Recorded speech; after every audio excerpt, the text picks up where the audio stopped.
नमस्कार दोस्तों, नमस्कार बच्चों। आज हम लोग शुरू करते हैं नया अध्याय 2.1।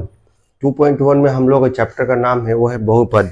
इसमें हम लोग जो है बीजगणित को थोड़ा सा आगे बढ़ाएंगे। जो हम लोग क्लास 6 और क्लास 7 में पढ़े थे कि चर अचर संख्या क्या होता है, समीकरण बनाना, समीकरण को लिखना, तो उसी का ये आगे का ये रूप है। तो थोड़ा सा रिवाइज कर लेते हैं पीछे में कि चर और अचर क्या होता है, तब जो बच्चे नए देख रहे हैं वीडियो उनको थोड़ा सा समझने में आसानी होगा।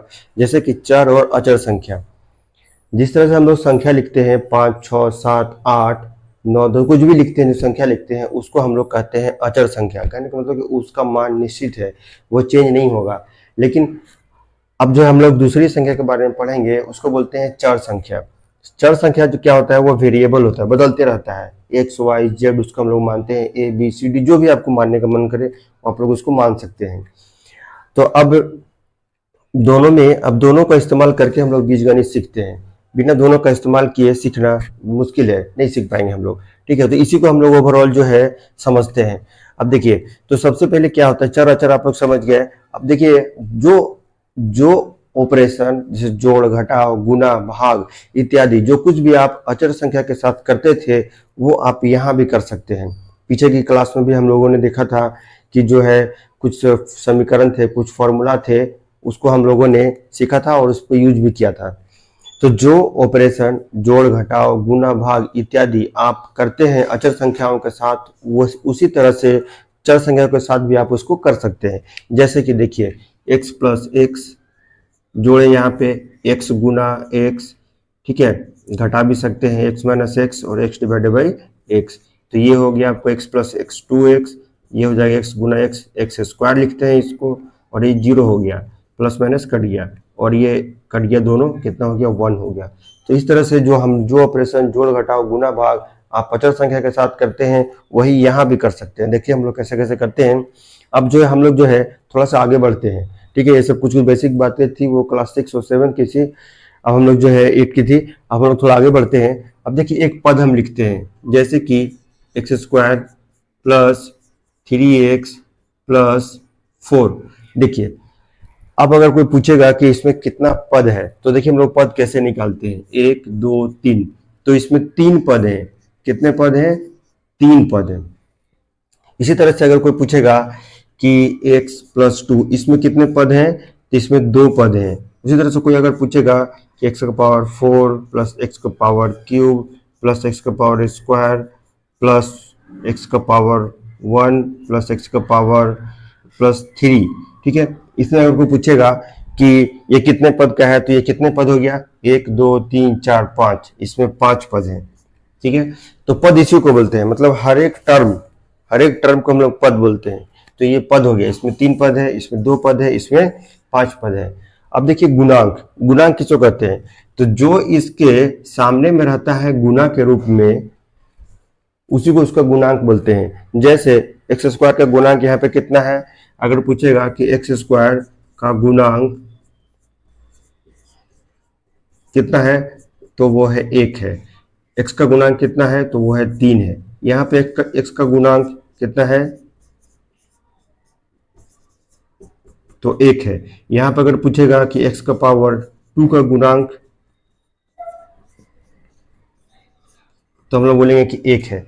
इस तरह से हम लोग इसका गुणांक निकालते हैं। गुणांक पॉजिटिव या नेगेटिव दोनों हो सकता है। ठीक है, गुणांक पॉजिटिव या नेगेटिव दोनों हो सकता है। अब देखिए, अब अगर इसको ध्यान से देखेंगे हम लोग, तो ये सबसे ये जो है इसको हम लोग बोलते हैं एक चर वाले बहुपद। एक चर वाले बहुपद, इसमें चर संख्या कितना है, ठीक है, सिर्फ x ही है और x के अलावा और कोई नहीं है, जैसे कि y z वगैरह कुछ नहीं, सिर्फ x ही है। इसीलिए इसको बोलते हैं एक चर वाले बहुपद। चूंकि बहुपद है इसलिए बहुपद बोल दें इसको। अब इसको एक चर क्यों बोल रहे हैं, क्योंकि इसमें x ही है, y z a b c d कुछ भी नहीं है। ठीक है, इसीलिए इसको बोलते हैं एक चर वाले बहुपद।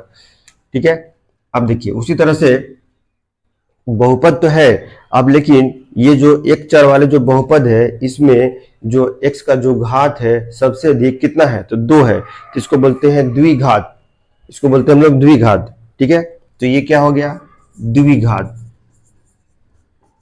द्विघात एक चर वाले बहुपद। इसी तरह से अगर 3 घात रहेगा तो 3 पावर हो जाएगा, 4, 5, 6, 7, कुछ भी हो सकता है। हाँ, एक बार ध्यान देने की बात है कि जिस चर का घात माइनस में होता है, ठीक है, या फिर उसका घात जो है वो परिमेय संख्या के रूप में ये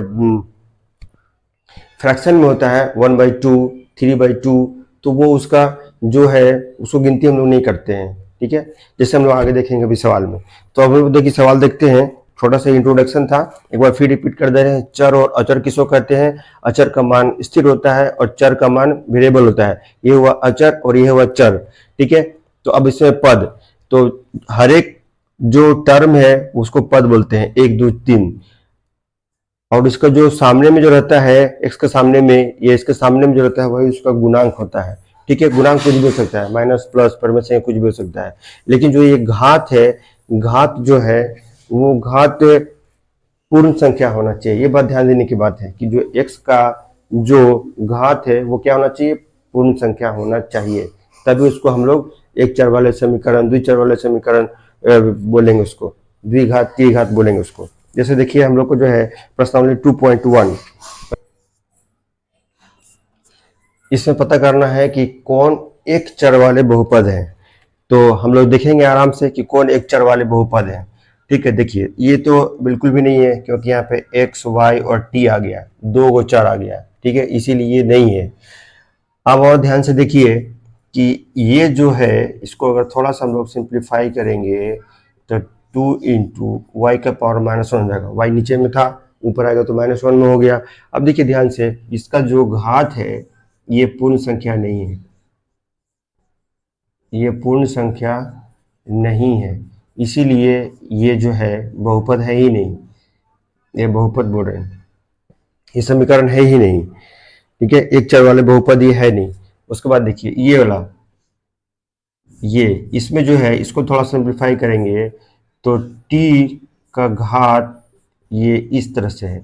हमने कहा था कि जो घात है वो पूर्ण संख्या होना चाहिए और 1/2 पूर्ण संख्या नहीं है, ठीक है, इसीलिए ये भी नहीं है। अब देखिए इसको, देखिए एक नंबर को, इसमें एक ही चर वाले समीकरण है, एक ही चर वाले बहुपद है, इसमें भी देखिए y का पावर 2 है, ठीक है, ये भी है 1, 2, और आपका ये तो कट ही गया, ठीक है, ये तो ये भी कट गया, ठीक है।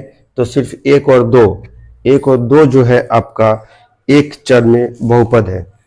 आगे बढ़ते हैं सवाल नंबर 2।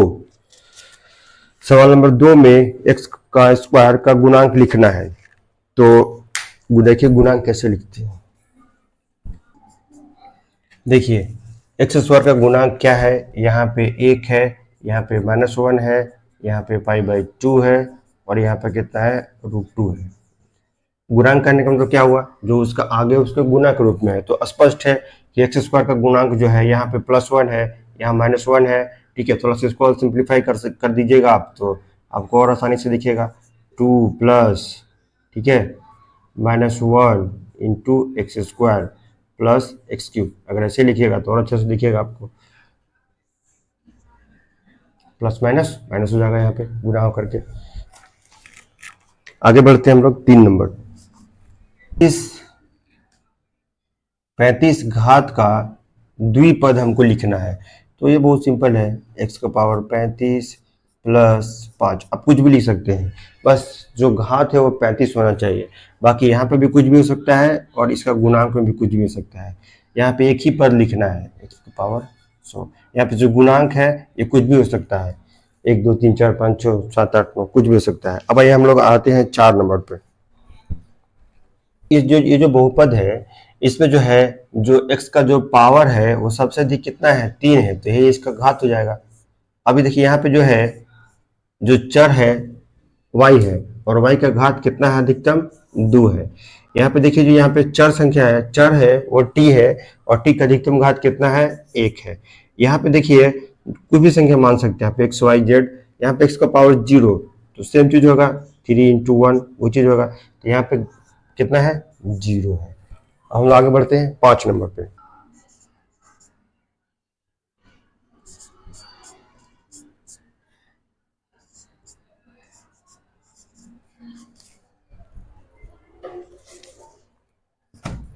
देखिए रेखीय।